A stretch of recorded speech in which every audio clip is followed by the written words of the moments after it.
At 2 in the morning, my Uber driver suddenly locked all the doors and whispered, "Don't move, stay quiet." I felt my stomach twist. I thought he was the danger until he pointed to the mirror.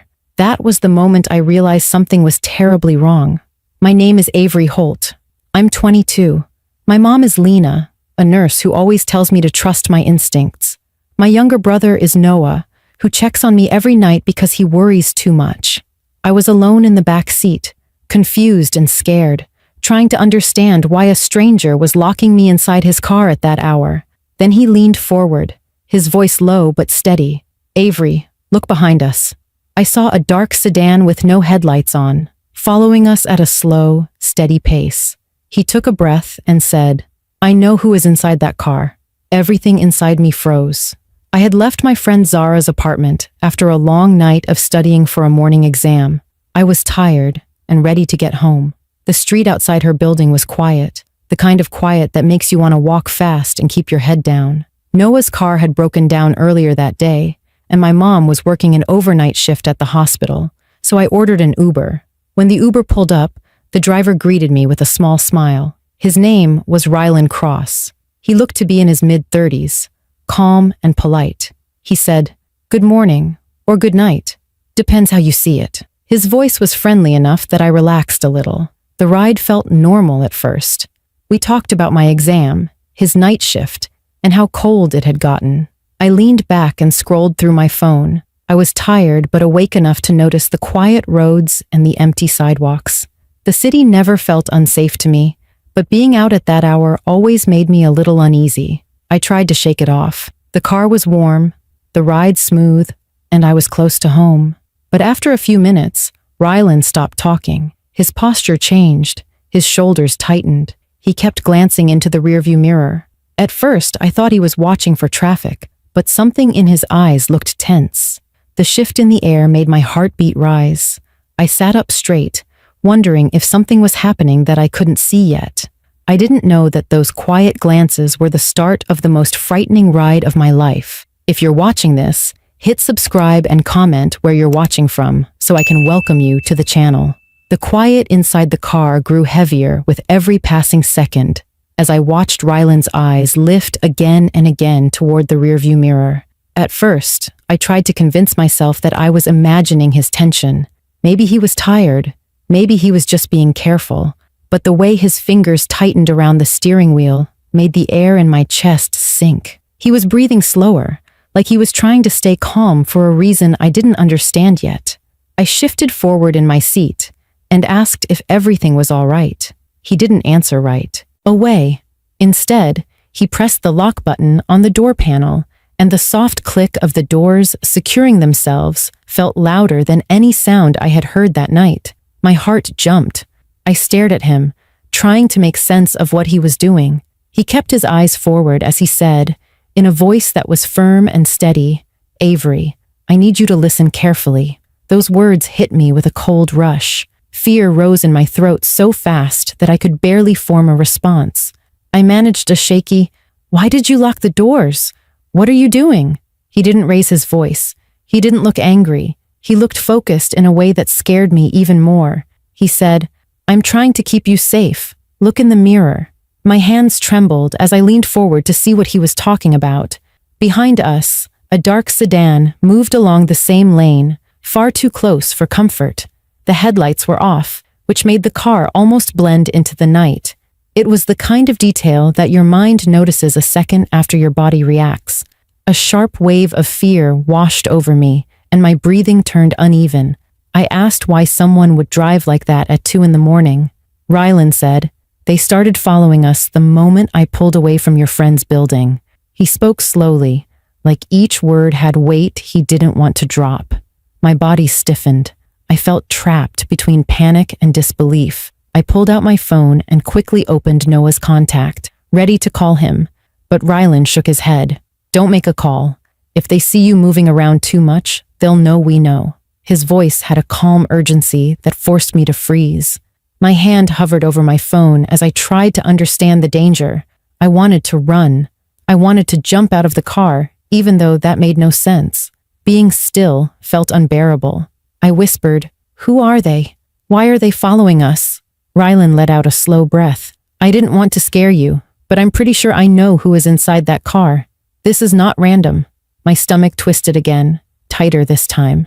The sedan stayed right behind us, matching our speed, drifting closer when Rylan changed lanes and then easing back into place as if it had a silent plan. The more I watched it, the more wrong everything felt. The inside of the car felt warmer than before, but my hands were ice cold. I tried to swallow, but my mouth was dry. Rylan's knuckles were white on the steering wheel, yet he kept looking ahead, only glancing at the mirror when needed. I could tell he was trying not to alarm me more than I already was, but the tension in his jaw said everything. He finally spoke again. Avery, the man following us has a history, and he doesn't follow people without a reason. Those words hit me harder than anything else he had said. My mind raced as I tried to understand why someone like that would follow me. I replayed every moment from leaving Zara's apartment to getting into the Uber, trying to see if I had done something or seen something that would make a stranger target me. Nothing made sense. I tightened my seatbelt and tried to steady my breathing. The dark sedan crept forward, closing the small space between us. Rylan slightly adjusted the speed to create distance, but the car adjusted too, staying behind us like a shadow that refused to break away. The road around us was empty in every direction. The few streetlights flickered over the pavement, and each light passing made the following car flash in and out of view, which only made the whole scene more haunting. I pressed my hand against my chest as if that could calm the pounding inside. I whispered again, "Why me?" Rylan kept his eyes on the road and said, "People like him look for opportunity. They watch for someone who seems alone, tired, or easy to isolate. You were the only person walking out of that building. That is all it takes." I felt cold all over. The idea that a stranger could choose me in such a simple moment made my skin crawl. The sedan stayed locked on us, steady and silent. The longer it followed, the clearer it became that this wasn't a coincidence or a misunderstanding. Something was about to happen, and I could feel it in every nerve of my body. I wasn't just scared. I was terrified. The fear inside the car had grown so strong that it felt like a living thing pressing against my chest. But Rylan was the first to break the silence. He took a sharp breath and said he was going to try something to shake the car behind us. Without warning, he made a quick left turn onto a wider road that led toward a more populated area. The sudden shift in direction pushed me against the seat, and I grabbed the handle above the window to steady myself. My heart was racing so fast that it felt like it was shaking through my ribs. I glanced back to see if the dark sedan would keep following, and when it made the turn just as quickly as we did, a cold wave ran down my spine.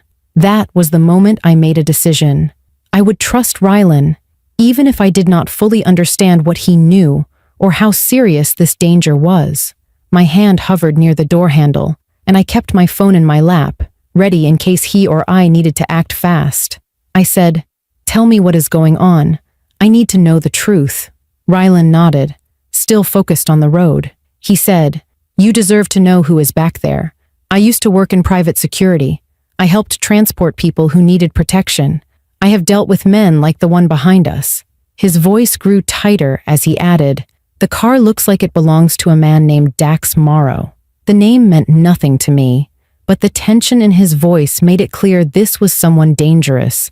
I asked why the man would be following us, and Rylan said Dax had a reputation. He would usually watch young women leaving apartments, bars, or quiet areas late at night, then follow them until he found a place where he could isolate them. I felt my stomach twist. My voice felt small when I asked, "Why? Would he choose me?" Rylan answered, "Because you were alone when you stepped outside. That is all people like him need." That answer made my hands tremble harder. I pressed my palms against my jeans to hide it, but my shaking didn't stop. The sedan behind us moved closer, creeping closer than before, and Rylan tightened his grip on the steering wheel. He said, "We are not letting him get near us. We need to stay in public spaces until help arrives." When he said help, I looked at him in confusion. He told me he had triggered Uber's hidden emergency feature, which sent a silent alert with our location, license plate, and route. The system would notify local authorities. Hearing that gave me a thin thread of relief, but the fear was still intense because we were not safe yet.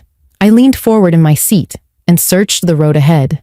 That was when I spotted the bright lights of a 24-hour gas station a few blocks away. The glow looked like the safest place in the world. I pointed ahead and said, "Go there. There are cameras. There are people." Rylan nodded quickly. "Good call. Hold on." He accelerated a little, trying to put distance between us and the sedan, but the dark car sped up too, as if it sensed we were heading toward safety. I could see it closing in, inch by inch. My hands were shaking, but I forced myself to think clearly. I said, "What if he tries to cut us off?" Rylan kept his eyes forward and said, "Then I will make sure he does not reach you." His voice had a certainty that both comforted me and scared me, because it meant he was fully aware of how serious this was. The dark sedan drifted to the left, then to the right, like it was trying to predict what lane we would choose. The gas station entrance was getting closer, but so was the car behind us. Every second felt stretched and sharp. My breathing grew faster, and the sound of my heartbeat filled my ears. The empty road gave the sedan space to get even closer, and for a moment I thought it would hit us. Rylan adjusted his speed again, keeping just enough distance to prevent the car from coming alongside us. I gripped the seatbelt strap across my chest and stared at the gas station lights, praying nothing would go wrong in the last stretch. Rylan said, "Once we reach that station, do not wait for me. Get out and go straight to anyone you see." His instructions made everything feel even more real. I nodded and kept my eyes locked on the bright lights ahead. The station grew larger in the windshield, and for the first time since noticing the sedan, I felt the faint spark of hope. We had a plan. We had a destination. We just had to reach it before the person behind us made a move. The gas station lights grew brighter as we approached, but the relief I hoped for never came. Instead, the dark sedan behind us made a sudden move, speeding up with a force that made my stomach drop. I could see the front of the car getting closer and closer, as if the person inside had decided that this was the moment to force us off course. Rylan saw it too. His jaw tightened and he leaned forward with both hands gripping the wheel. He said, "Stay ready. He is about to do something." Before I could ask what he meant, the sedan pulled to the left and inched up beside us. I turned my head just enough to see the car's windows tinted so dark that I could barely see anything inside. The only thing visible was a hint of movement from the driver's side. Then the sedan drifted even closer. So close I thought metal would scrape metal at any second. Rylan reacted fast. He pressed the gas and tried to reach the station entrance before the sedan could block us. The tires hummed against the road as we moved forward in one sharp surge. For a brief moment, I thought we might make it. The gas station was right there, glowing like a beacon, with a few cars parked at the pumps and a clerk visible inside the convenience store under the bright fluorescent lights. But the sedan's driver was not giving up. The car matched our speed, swerved toward us, and I saw the driver's face for the first time as streetlights flashed across his window. His expression was calm in a way that felt unnatural, as if following us was a routine task for him. He looked younger than I expected and dangerously comfortable behind the wheel. The sight of him sent a cold wave through my chest. Rylan muttered, "That is him. That is Dax." And I felt my stomach twist again. Dax jerked his wheel toward us and tried to force our car toward the curb. The move was sudden, aggressive, and terrifying. I grabbed the handle above my window as the car jolted to the side. My breath caught in my throat as the world tilted for a second. But Rylan recovered quickly. He turned the wheel in the opposite direction and steadied the car in a single controlled motion. His voice was low and firm when he said, "I have one chance to lose him for good. Hold tight." The words made my entire body tense. Before I could respond, Rylan shot the car forward and aimed straight for the gas station entrance.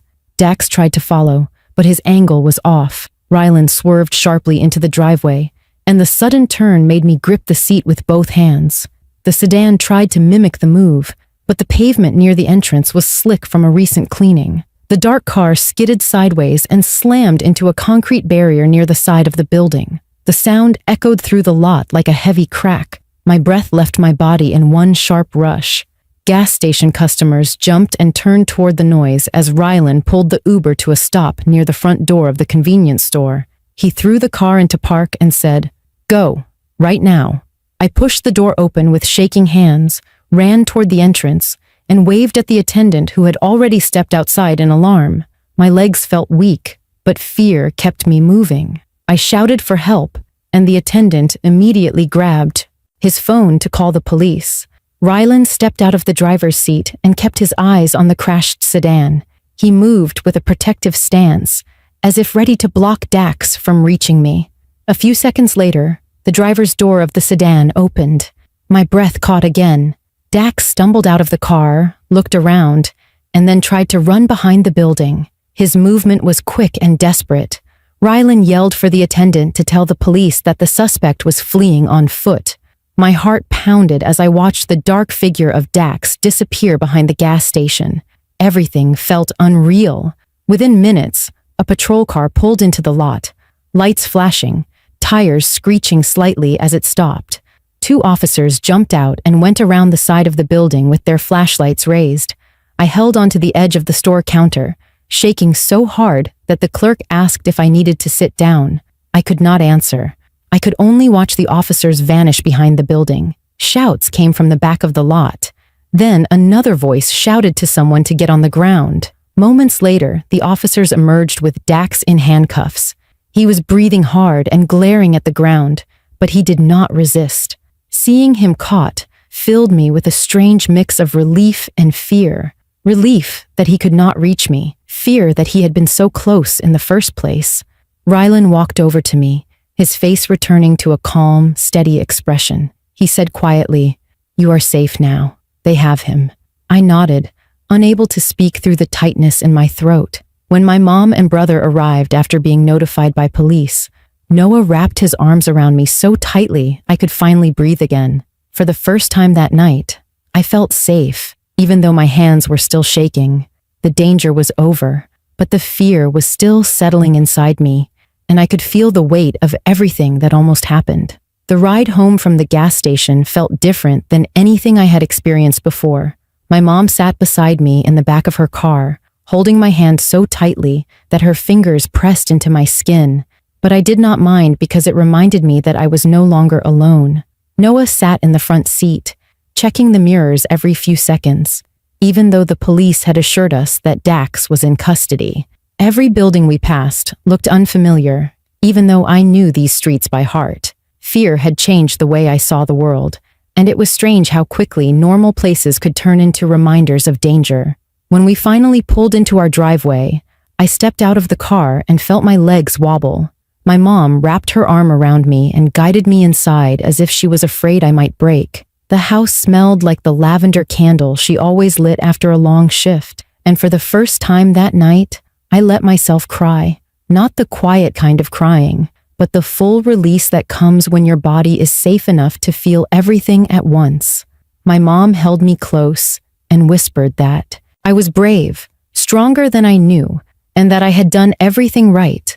I wanted to believe her, but all I could think about was how close things came to going wrong. After a while, I sat on the couch with a blanket wrapped around my shoulders, and Noah brought me a cup of warm tea. He kept pacing in front of me, running his hands through his hair, and saying he wished he had been able to pick me up that night. I tried to tell him it was not his fault, but he shook his head and said that hearing my voice shake on the phone when the police called him made his heart drop. Watching him worry made me realize that danger never affects just one person. It ripples through the people who care about you, reminding you how deeply you are connected to others. Later that morning, after a few hours of restless sleep, an officer called to check on me and to explain that Dax had a record of stalking women late at night. Hearing that made me sick to my stomach. The officer said that thanks to Rylan's quick thinking and the security footage from the gas station, the case against him was strong and that he would not be getting out anytime soon. That news brought a wave of relief I did not expect.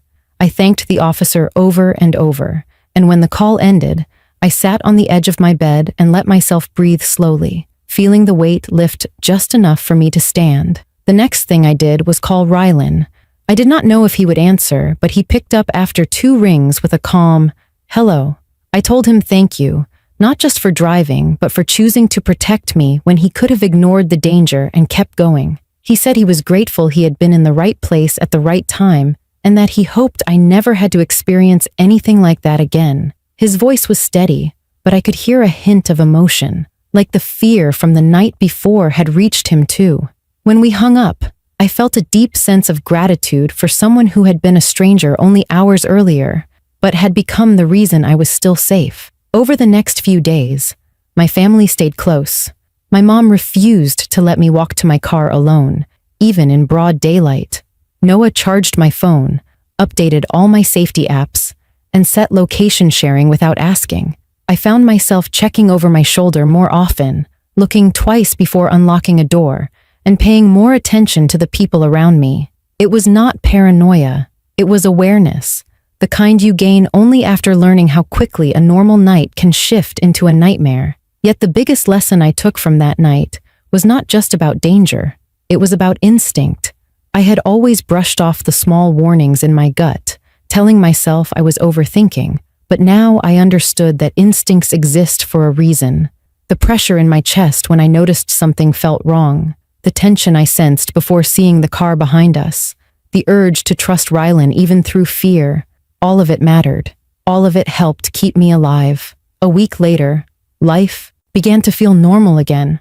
I went back to classes, visited Zara, and tried to regain the peace that had been shaken loose. One evening, my mom, Noah, and I sat together eating takeout, and for the first time since that night, I laughed without feeling guilty. It felt like something inside me had healed, even if not completely. As I got ready for bed, I thought about everything that had happened and how close I came to never making it home. That thought pushed me to share my story, not to scare people, but to remind them that being aware, trusting your instincts, and reaching for help are not signs of fear, but signs of strength. There are real dangers in the world, but there are also strangers who choose to protect, families who refuse to leave your side, and moments that remind you just how valuable your life truly is. That night changed me, but it also taught me that courage is not the absence of fear. It is choosing to act in the middle of it. If you made it this far, hit subscribe and comment where you are watching from, because your support helps me share more stories like this.